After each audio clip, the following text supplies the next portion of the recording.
Hello everyone, it's Outrider here and welcome to another video.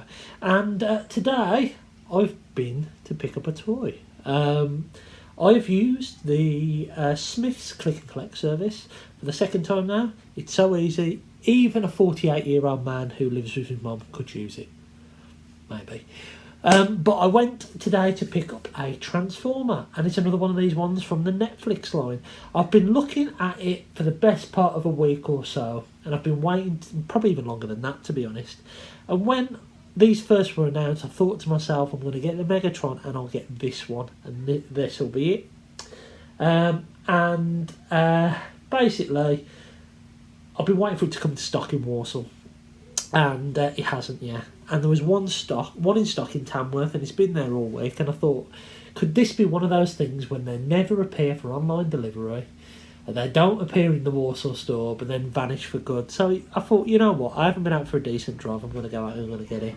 And it is Deluxe Class Mirage. Well, Decepticon Mirage. Real bit of an oddity this is, because Mirage, I mean, there was in the original G1 cartoon, there was that storyline about, I think it was Cliffjumper thinking that Mirage was a Decepticon spy. I don't know if that's going to come into fruition in the Siege series, the Netflix series. But for £20, I decided to go and pick him up. So Mirage here is in this lovely new packaging. Really, really nice packaging. Nice little image there of Mirage. I really like this, just like red toned. It's the original image that we had from the Siege line, but it's just this red and black and white look looks amazing. On the back, you got some images of Mirage. Got a weird logo there. There's no bio or anything like that, and it's essentially the same toy as we got in the original Siege line, just in this new Decepticon Deca. Now I did pick up Megatron, as you saw the review of that one, and I really, really think it's a great figure. It is an absolute stunning figure, and the paint on it is some of the best I've seen within the main line. So I might pick up another few of these. I nearly bought Hot Link as well, I'll be completely honest with you. Nearly picked up Hot Link, but opted against it. For now, there's a couple in stock in my local Smiths in Warsaw, so I can always go and pick those up at another point. I might get a Hot Link, but the issue that I'm having with picking up Hot Link is that I've got Thundercracker. I'm going to end up getting that Seeker 2 pack in the Earthrise mould, not the Tetra mould. He's not really, I mean, he was on that one scene in G1, in the G1, was it Rival from Cybertron cartoon? But I just don't know. I just really, really don't know whether to get him or not. This is a real bugger to try and get out. What they've done is they've put a plastic, one of these toys that I thought they were stopping actually doing. I'll get the scalp on it. I've got him now. So, here is Mirage. Feels quite nice in hand. Nice matte paintwork. Joints are okay, not overly tight, not loose, solid enough. Let's have a look at that sculpt there. Lovely head sculpt. Everything is exactly the same except for the paint and the materials. Now, if you remember on the original Mirage, he had a see-through plastic. This is just solid. It's not clear plastic at all. It's really nice. Feels really nice. I like the matte paint on it. Does of course come with his weapons. So he comes with his blaster, and he comes with his rocket launcher and his little missile which comes out. Now, what I've seen people doing, I mean, the normal look for this, so I'm teaching you to suck eggs with this, but I'm going to talk about it anyway, is the bog standard Mirage look. But what I've seen people do, which looks pretty cool, is just paint the rocket on the shoulder and then plug this into here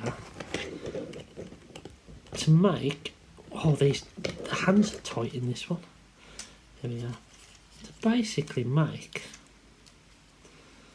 there we are, make kind of a sniper look going on, and I think that works quite well. I think that's maybe maybe BBB. That may be how I display him. Kind of give him a slightly different look with this sniper rifle. These are just moulded plastic, no paint details at all, but the figure itself is brimming with paint. I'll go over articulation really quickly. So you get a swivel on the head, which is really tight. You get a rotation at the arm, and you go out that far. Swivel at the elbow and a bend at the elbow. Nothing at the wrists. Waist swivel. Legs go all the way out and all the way forward and back.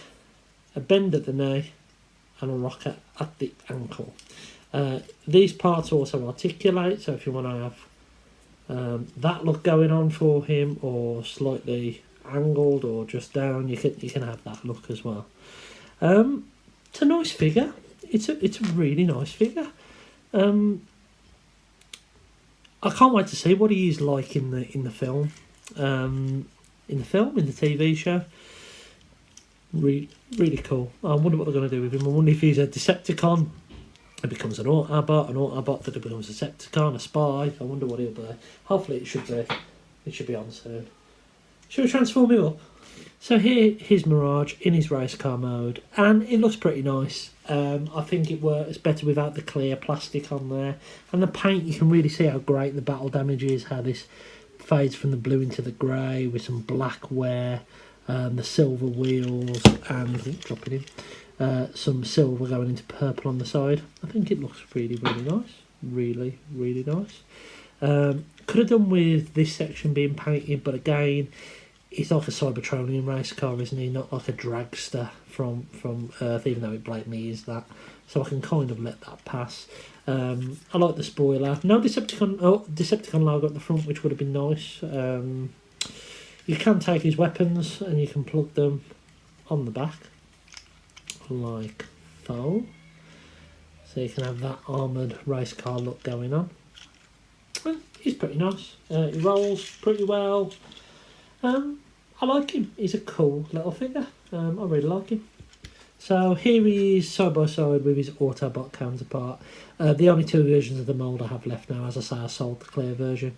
And really cool. I like this one because it pulls on the nostalgic heartstrings of G1. But actually I think this is the better figure. I think the use of clear plastic here wasn't necessary. And I think that this feels a little bit more solid, feels a bit more polished. Obviously, this is a character, if you're a G1 fan, that you want, but if you're looking for a version of this mould just to muck about with, and not really bothered about the character, I'd say get this one. I absolutely would say get this one. He's another Decepticon to the ranks. Yeah, I mean, even if you use him as a miscellaneous Decepticon character, doesn't have to be Mirage for your shelf. I think it works like a drone or whatever. You could actually use these as drones, a bit like the what's the reflector one called? I forget anyway. Scrapface. Yeah, so these could just be some army builders or drones or whatever it might be. But yeah, anyway, I hope you've enjoyed this video. This has been Decepticon Mirage. I've been Zort Rider, and I'll catch you again soon.